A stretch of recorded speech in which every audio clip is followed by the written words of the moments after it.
Let me pose you a question. I'm sure you have wondered about it before. Why some Visual Kei bandmen step out onto the stage with a very distinct presentation, rather than looking strikingly androgynous as most musicians in the scene do. Some decided to present themselves with a delicate and intricate feminine presentation, often including lace, frills, elaborate hairstyles, and complex makeup. For some, that means embodying princesses from a different era and universe. For others, it means going out looking like a living gothic doll. However, most of them identify themselves as men, both inside and outside the stage. So, why? What is happening here? Many have tried to explain it with modern terms, performing drag, being non-binary, or just dismissing it as fan service. But the truth is, they are performing something more ancient that shouldn't be described with contemporary words. They are embodying the magic of Onnagata, a tradition rooted in Kabuki theater, something born 400 years ago by the outcasts of their time, where the people that were considered society's lowest began making transgressive performances that include dancing, playing music, making alluring beats, and cross-dressing. And with that, they were able to tell stories and have a laugh or two about the world they live in, and without knowing it, they left a mark that transcended time and shaped the future of many performers, including Visual Kei musicians. So tonight, I just want to tell you everything about it.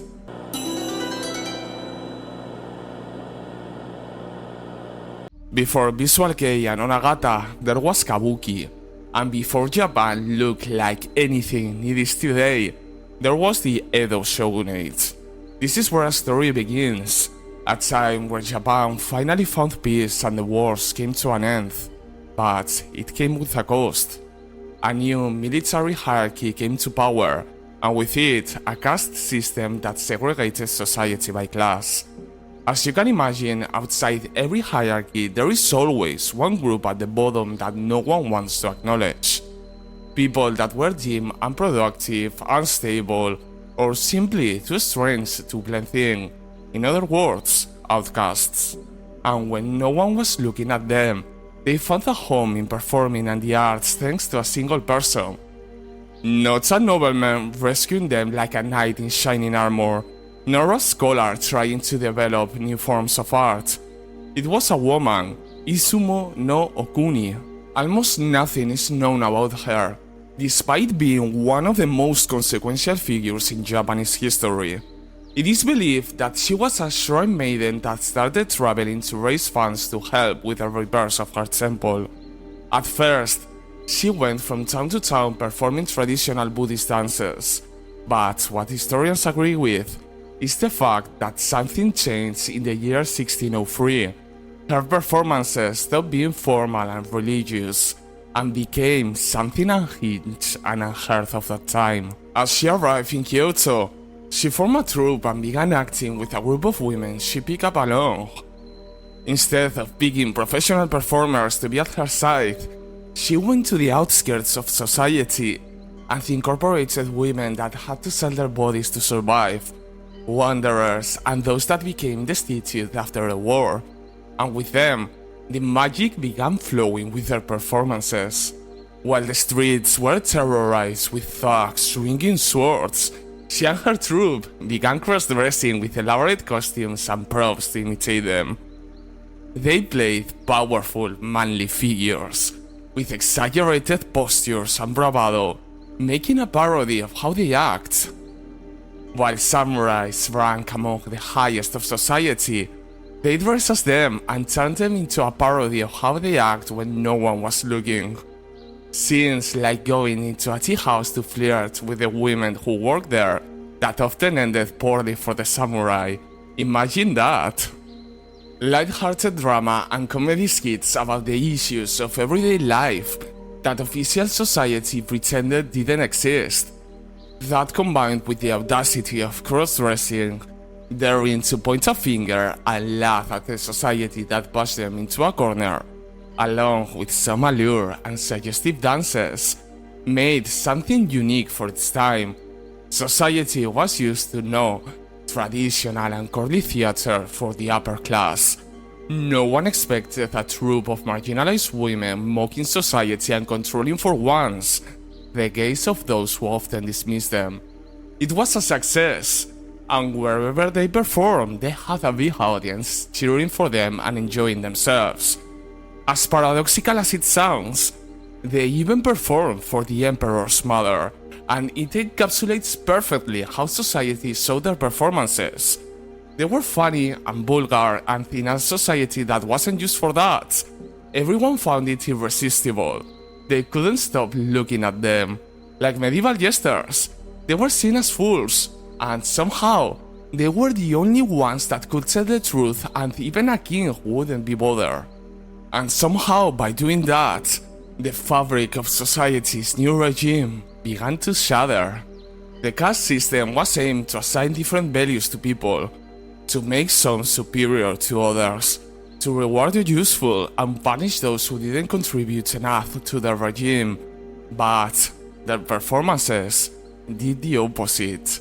For the first time after the wars, people stopped looking at the differences and treated each other as equals. A samurai and a commoner would sit together in the grass to watch them perform on the riverside. Both of them would laugh at the same skits and be captivated by their performances, making them aware of the absurdities of their daily lives and its hierarchy. For a brief period of time, all differences would disappear. The upper and lower classes would forget their social standing. And that was a problem for the ruling class, a big one. As these performances got more popular, they spread like wildfire, and many people started making their own, and soon everything got out of hand for the regime, so the shogunate banned them. Historians claim many reasons for that, from public morals to power dynamics. It's a very complicated issue, more so considering that many of these women made a living by selling their bodies after the show, something that not everyone saw with good eyes. But I'm not a history professor. I'm a storyteller, and I'm pretty sure you don't come visiting me for a history lesson. What matters is, those kind of street performances came to an end, as if they were a fleeting dream. But still, people were hungry for more and unable to forget what they saw, which paved the way for Onnagata to come. How preposterous, dear! Marginalized people daring to freely express themselves! God forbid. If they wanted to make themselves useful for society, they should have climbed the ranks of meritocracy, instead of choosing to be marginalized. It's not that hard to be born in the right family. You just need to stop being lazy and put in some effort for once. Just like I did. It took me years of hard work to inherit all of this wealth from my father. All of these gold coins are now mine thanks to my sacrifice and dedication. And learning a thing or two about cyanide? What?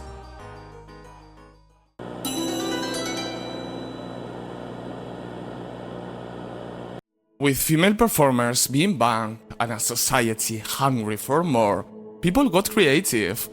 This is when men entered the stage, setting the first tone that would shape so many Visual Kei musicians. At first, the performances were carried by young boys that hadn't come of age yet, and they were composed with similar arts, comedy, allure, and light drama. What could happen when you put young boys acting like the women that did the path before them? You're a smart person. I'm sure you know where this is going to.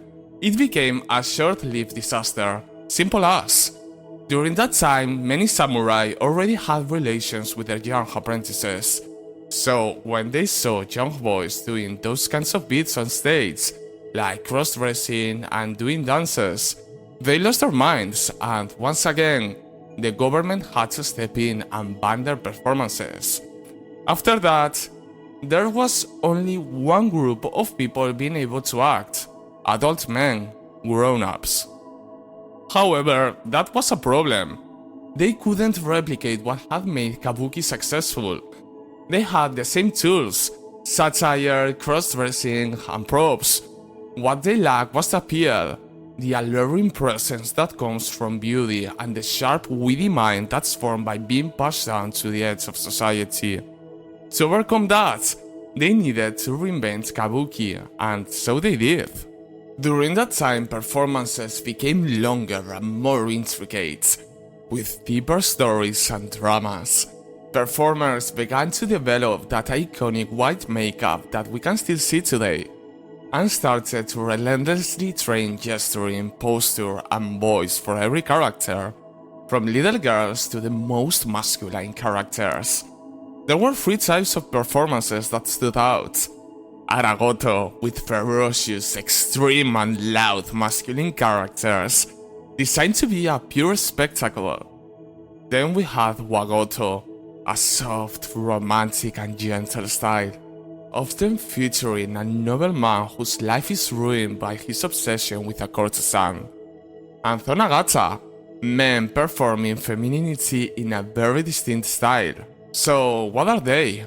Before them, cross-dressing characters were mostly comedic, but they took that in a different direction.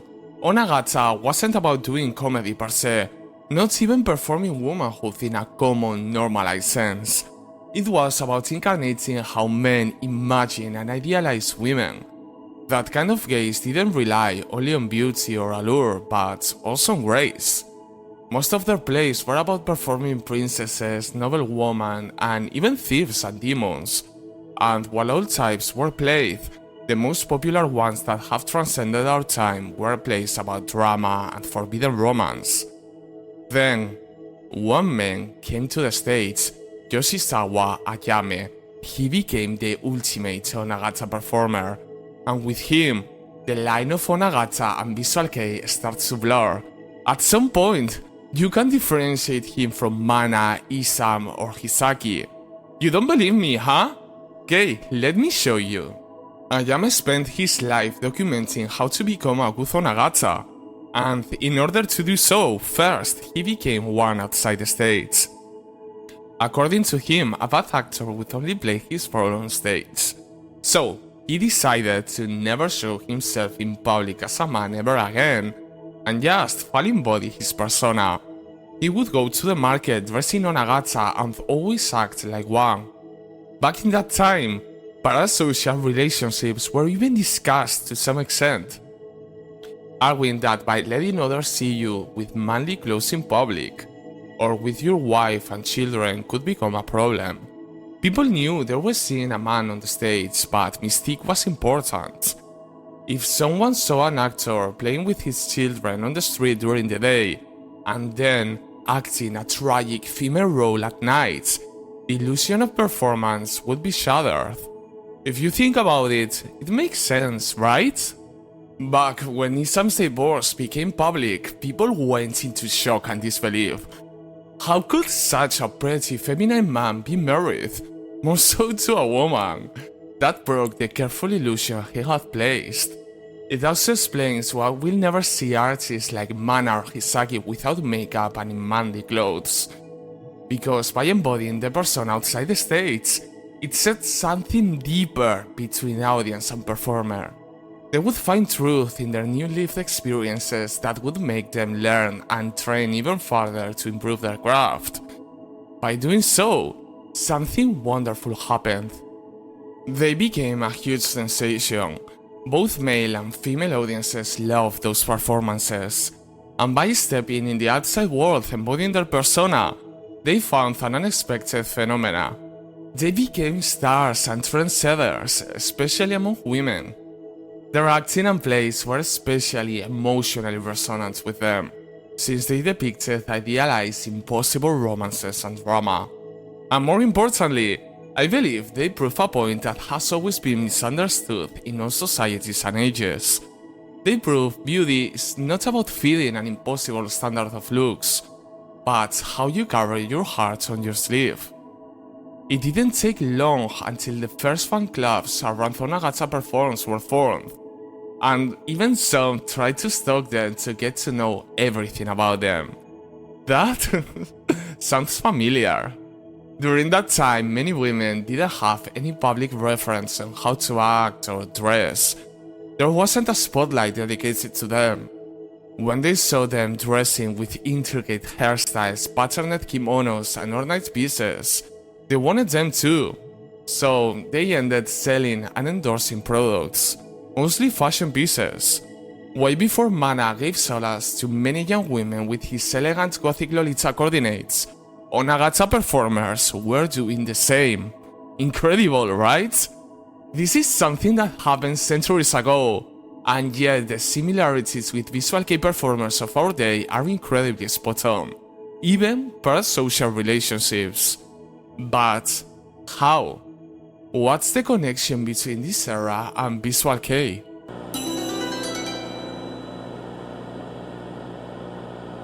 Kabuki and Onnagata were born centuries ago, and Visual Kei only a few decades ago. How can those two be so similar? Welcome to the rabbit hole, because there isn't a direct connection, so to speak. Visual Kei Onnagata in most cases don't have formal Kabuki education. They haven't undergone the same kind of training, and there wasn't any ceremony of transmission here. And nonetheless, when we talk of figures like Mana, Hisaki, Kaya, or Isam, the parallelism here is undeniable. Most never break character and have fully embodied their personas, inside and outside the states. They have become role models for many and sold many products with their name or brand. And when it comes to the parasocial side of things, you could say that some things have never changed. If I have to make a guess, this comes from how popular culture evolved over time, how Kabuki has been preserved and perfected over centuries, and anime. What Sokuni started with her troupe of outcasts not only has been preserved by time, but also evolved and infiltrated in many other forms of entertainment. TV, movies, novels, manga, and anime. The art of cross-dressing performers is something already deeply embedded in Japanese arts. And when it comes to Visual Kei, manga and anime play an important role here. At first, Visual Kei was a subculture for the fleeting, delinquent Japanese youth, with aggressive, androgynous looks, and venues that were filled with loud Bosozoku bikes and modified cars. When figures like Mana and Isam came to the stage, looking like real-life anime characters, the new wave of the fandom became otaku by nature. This is something I have covered in my first play of this channel. You can watch that later. And in some way it makes sense, because many anime and manga have been spiritual successors of Kabuki tropes and plots. It has carried so much of that heritage.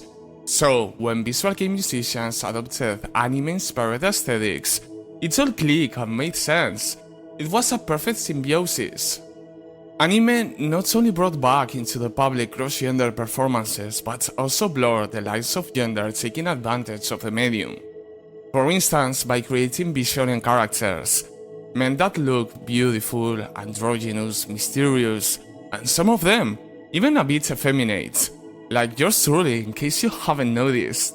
In fact, there is one piece of manga published in the 70s that some Visual Kei musicians have talked about being inspired by, The Rose of Versailles, which kept the tradition of theatrical cross-dressing gender fluidity alive in pop culture, and laid a perfect aesthetic blueprint for Visual Kei to adopt. It's not like manga and anime created Visual Kei Onnagata, don't get me wrong here. After all, now we both know the whole story. But the timing was perfect in a way that shaped performers and the fandom forever. At the end of the day, one could say Visual Kei and Kabuki performance have a shared understanding that men performing femininity is a serious form of art. So our beloved performers adopted that grammar and layered into their music and theatrical acts on stage. I'm not going to enter into any political territory here, as I believe that would be distasteful, but it's worth making a distinction on how general Western audiences and Japanese audiences see this differently. For a segment of Western audiences, Visual Kei Onnagata is a political statement, as they also believe many forms of gender expression are, And some defend them with passion, others reject them viscerally. But many musicians have shared their perspective, one where the art comes first. Artists like Kaya have stated in their own way, "My gender and gender identity is male. I don't want to become a woman. I perform as a Visual Kei Onnagata, it's a form of expression." I think now we are much more comfortable with gender being borderless. There are no strict definitions for what it means. In Visual Kei, it's increasingly becoming genderless and borderless and free. And in the words of Hisaki, there are artists in the industry, both within Visual Kei and other artistic realms like Kabuki, who continue to embrace their chosen aesthetic despite the passage of time. Their unwavering commitment to their artistic vision has inspired me to stay true to myself. To be honest with you, I think all forms of expression are valid, be it personal identity, politics, or art. There isn't a right or wrong here, it's just a matter of different perspectives, don't you think? But when it comes to artists, they selflessly hide themselves to let their art shine through their craft, persona, and presentation. And somehow, by wearing that mask, they are doing something more real than any civilian person could make, because it grants permission to exist in a way that the mundane world often frowns upon. And with that, I don't mean gender performances only, by the way. Tell me something, doesn't this fill you with wonder? Ancient history is full of wonderful secrets. 400 years ago, a woman and her troop of outcasts changed the world without knowing. They dared to point a finger and mock society, to play roles that weren't meant for them to perform, and by doing so, they finally claimed their place in the world. Even if it turned out to be a temporary rebellion, they still spark many wonderful traditions that live with us to this day. And more importantly, they show us something the modern world tries to hide at any cost. We live in a fast-paced society that prioritizes loud behavior, where often the most visible and wealthy creators compose the majority of what we see. Those that can flaunt the best filming sets, hire the best marketing teams, and buy spotlights are often those who end up being rewarded. Social media skews heavily toward this, as if only the wealthy were allowed to make art. But what Okuni made is a reminder for us that art is for everyone daring to create, and for everyone else to enjoy. And Kabuki showed us the power of wearing a mask. When someone hides themselves with a mask, it doesn't mean they are ashamed of who they are. Quite the opposite. They have developed such a rich inner world. They want to share it with others by doing their craft at any cost, even if that means hiding the person behind it. Art comes first and the person stays in the background, so we can enjoy what they have built without any contamination from the mundane. And even today, this has kept evolving. VTubing is a good example of this. After all, it's just digital masks and world building using the wired as a global stage. To me, Tomari Mari carried the Onnagata spirit into the digital world. I hope you enjoyed this story. I'm V and I've been your host for the night, as always. Thank you so much for spending your time with me. Until we meet again.